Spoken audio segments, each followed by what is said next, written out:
I just wanted to give you a quick tip on your Staz ink pad.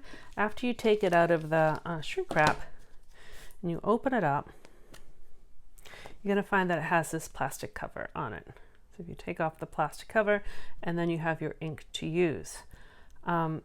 This keeps a nice seal, and so it's less prone to drying out. However, each time you take it off, you have to take it out, and then sometimes, more than that, you're going to get inky fingers.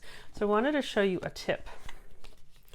If you take some dimensionals, 2 should do it. You can do 3 if you want. And you place them right on top of that plastic coating, and then you peel off your backing. And then if you close your ink pad, when you open it up, the backing is stuck to the inside of the lid, but each time you close it, it still gets that seal. So it's a lot less inky fingers. So that's just a little tip with a Staz ink pad.